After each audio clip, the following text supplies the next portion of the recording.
بسم اللہ الرحمن الرحیم۔ السلام علیکم۔ خالد باروی لوگ میں خوش آمدید۔ سب سے پہلے تو ابھی الیکشن کمیشن کا فیصلہ سامنے آیا ہے۔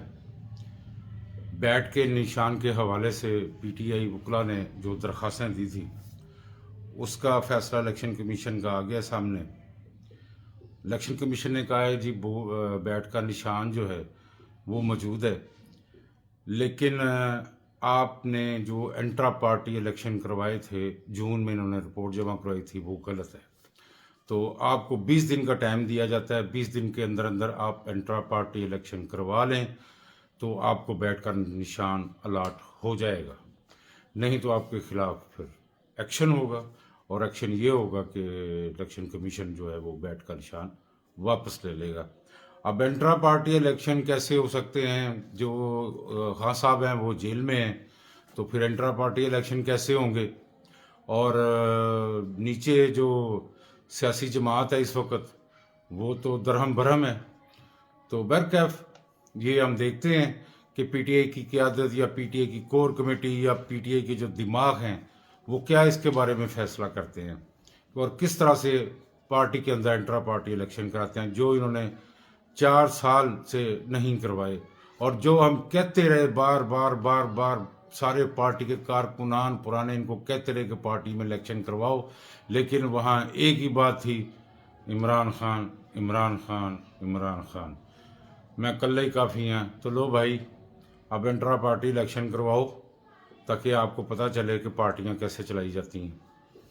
اور جو اس کا تجزیہ ہے وہ یہ ہے کہ خان صاحب کیونکہ جیل میں الیکشن نہیں لڑ سکیں گے، اور بیٹ وہ الیکشن کمیشن کے یا بیٹ کا نشان گیا نہیں، تو جو نظر آ رہا ہے وہ یہ ہے کہ پرویز الہی صاحب کو پارٹی کا صدر بنا دیا جائے گا، اور اس طرح سے بیٹ کا نشان جو ہے نا وہ پی ٹی آئی کو مل جائے گا۔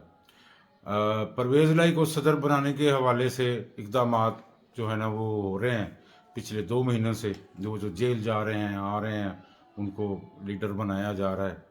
اب اسی دوران میں آئی ایم ایف جب بینک کی قسط دینے کے لیے پاکستان آئی تو اس نے مختلف لوگوں سے ملاقات کی، جو کہ مبینہ طور پر جیل میں پرویز الہی کے ساتھ بھی ملاقات ہوئی، اور as a opposition leader of Pakistan جو ہے نا وہ انہوں نے کہا کہ جی میں اپوزیشن لیڈر مبینہ طور پر، تو جو قرض گارنٹی یہ وہ سارے جو معاملات آپ سمجھتے ہیں، تو یہ ہو چکا ہے۔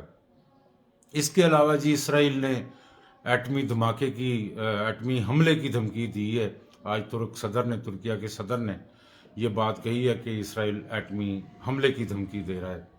تو اسرائیل کے لیے تو سب مسلمانوں کی طرف سے میں صرف ایک ہی بات کرنا چاہتا ہوں کہ تم موت سے ان کو ڈرا رہے ہو جن کو موت سینے سے لگانے کا شوق ہے۔ یہ جن کو زندگی پیاری ہے یہ بات ان کو کہو کہ ایٹمی حملہ کریں گے اور یہ ہو جائے گا اور تباہ ہو جائے گا اور برباد ہو جائے گا۔ کسی مسلمان کو یہ بات نہ کہنا۔ مسلمان کو زندگی عزیز نہیں ہے، اس کا ایمان عزیز ہے، اس کا رب عزیز ہے، اللہ کا رسول عزیز ہے۔ تو یہ بات تمہارے منہ کے اوپر ماری جاتی ہے اسرائیلی وزیر اعظم، جو تم نے ایٹمی حملے کی دھمکی دی ہے۔ اچھا جی، اس کے بعد ایک اور مسئلہ جی سیفر کیس میں عدالت نے یہ کہہ دیا ہے کہ سیفر کیس جو ہے نئے سرے سے اوپن کورٹ میں ہوگا۔ اوپن کورٹ یعنی جیل کے اندر ہی ہوگی، لیکن یہ ہے کہ لوگ جا سکیں گے، عزیز و اقارب جا سکیں گے، وکلا جا سکیں گے، معتبر لوگ جو ہے نا وہ موجود ہوں گے وہاں، ان کے سامنے سب کچھ ہوگا۔ لیکن وکلا نے یہ تو کیا حاصل کیا ہے پی ٹی آئی کے وکلا نے، بلکہ انہوں نے سب سے بڑا لاس کر دیا ہے۔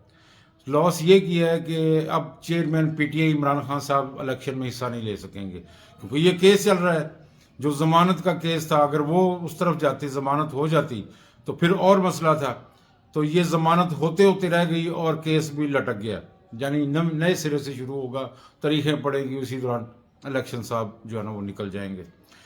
تو دوسرا ایک بات میں کرنا چاہتا تھا، مثال کے طور پہ سوچیں آپ لوگ خود اور فیصلہ کریں۔ بھٹو صاحب کا جو کیس تھا نا، بھٹو صاحب کے کیس میں یہ تھا کہ بھٹو صاحب کا کیس جو ہے نا وہ